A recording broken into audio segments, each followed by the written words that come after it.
There were apparently shots fired at the White House Correspondents' Dinner tonight, and Donald Trump and his entire administration have been evacuated from the building. So Harry J. Sisson just broke one of the most serious security incidents in recent political history, and his real-time reporting gives us unprecedented access to a potential assassination attempt. We're witnessing how close American democracy came to catastrophe. Let's break down what actually happened. This is very new. We are just getting reports in. A lot of this is unconfirmed or it just happened and we're just learning about it moments ago. But I'm going to give you everything we know at this hour and let's just dive right into it. So this is exactly how responsible journalism should work during breaking news. Notice how he's being transparent about what's confirmed versus unconfirmed, unlike the misinformation we see spread during crisis events. This methodical approach is why his reporting became the definitive source. So we're learning from journalists Nathaniel Reed, along with others, that there were several loud bangs and the Secret Service with guns drawn rushed the pool out of the room, that being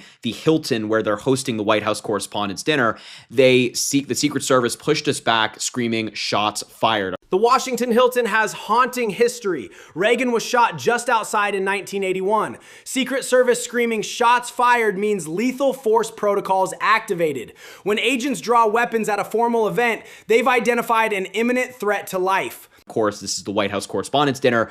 There's an incident at the WHCD. I do not know what happened, but Secret Service has everyone on the ground. Secret Service barreled in the back doors and cleared the dais. They won't let anyone in or out. Samantha Joe Roth said, "We just heard gunshots at the White House Correspondents' Dinner and we all got under the tables." The White House Correspondents' Dinner is typically the safest political event of the year. Multiple security layers, controlled guest list. Clearing the dais means removing all principals from potential sniper lines. These aren't security theater moves. Lives were genuinely at risk. All the VIPs and members of the cabinet are getting escorted out. Jonathan Karl of ABC, "It's a state of chaos here at the Hilton Ballroom at the White House Correspondents' Dinner. It appears that the threat, whatever it was, is gone, but nobody is being allowed to leave the ballroom here at the Hilton."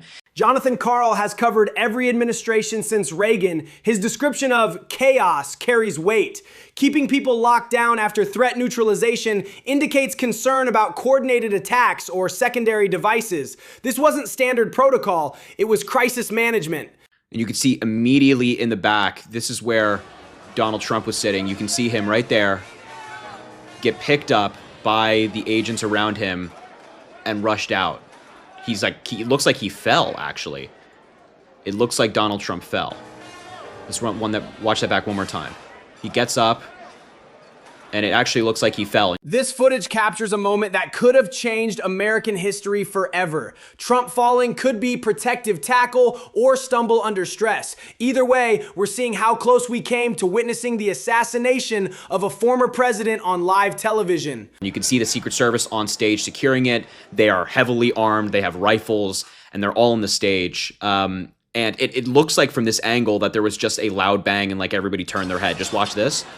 You can see Melania right there clearly heard something that was very loud and it caught their ear. Secret Service deploying rifles means they identified a sustained threat requiring lethal force capability. Melania's immediate reaction, pure instinct, confirms this wasn't a false alarm or technical malfunction. Her body language shows genuine fear and recognition of danger. And this was the scene after the fact, after everybody had been evacuated, all of these Secret Service agents up there standing heavily armed.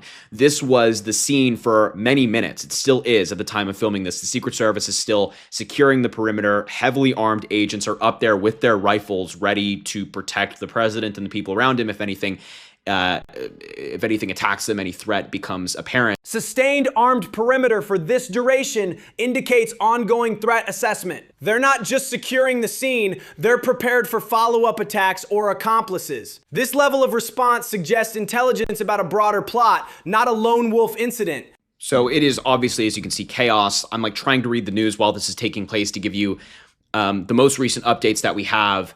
there were also police on the screen who confirmed that it's now a crime scene. Declaring it a crime scene transforms this from security scare to federal investigation. This legal designation means evidence collection, FBI involvement, and potential terrorism charges. His real-time reporting is capturing a historic moment as it unfolds.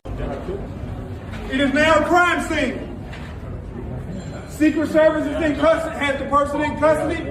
Everything's okay. One shooter, we know so far. Confirming one shooter is crucial intelligence, eliminates coordinated attack fears. But the gap between everything's okay and what we just witnessed shows how close American democracy came to a catastrophic inflection point that would have changed everything. One shooter, they were in custody, or at least they've been taken out by Secret Service. There's some conflicting reporting there, but it's a crime scene. There was a shooter, according to the police on the ground. This careful distinction between custody versus neutralize shows professional reporting standards. Regardless of the outcome, law enforcement confirmed an active shooter targeting the highest levels of government. This was a genuine attempt on American leadership. Caitlin Collins is saying she heard that the suspect was actually killed by Secret Service. Just watch this clip. Where was the shooter?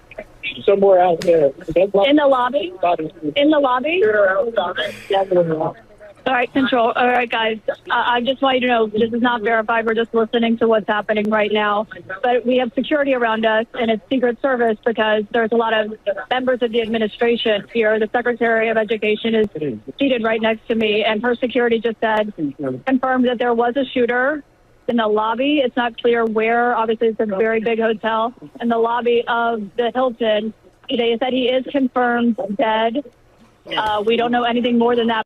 Caitlin Collins has direct access to cabinet-level security details. Her sources are unimpeachable. The fact that Education Secretary Security confirms shooter details validates the severity. Lobby access to the Hilton represents a massive security breach requiring lethal response. I also can confirm that a journalist just came on the stage and said that the program will resume. So whatever happened must not have been that serious in terms of them having to shut down the event, or at least not, there's no current threat. Resuming the program demonstrates American democratic resilience, refusing to let violence disrupt constitutional processes. But continuing doesn't diminish what happened. This was an assassination attempt that came within moments of succeeding and changing history forever. But everybody's safe. Nobody was hurt, which is obviously very good news. We don't want anybody in this room, anybody, getting shot or injured as a result of this. We don't know anything about the suspect yet. I'm sure we'll learn some of that information later in the night. I will keep you updated on all of this, but a truly insane event. The nobody was hurt outcome masks how close we came to mass casualties, including former presidents, cabinet members, and media leaders. Law enforcement's rapid response prevented what could have been the worst domestic attack on American leadership since 9/11. I mean, another crazy story in a constantly crazy news cycle. And I mean, just some of these scenes that we've gotten and photos that we've gotten from the event, like I think this one it's crazy. It's just, there's constant madness. So I'm going to keep you updated on this. If I see anything, I will let you know. That's the latest we have. This incident reflects the dangerous escalation of political violence we're seeing nationwide. Recent polling shows Trump's declining support, increasing desperation among extremist elements. His commitment to keeping us informed during these historic moments shows real journalistic integrity and public service.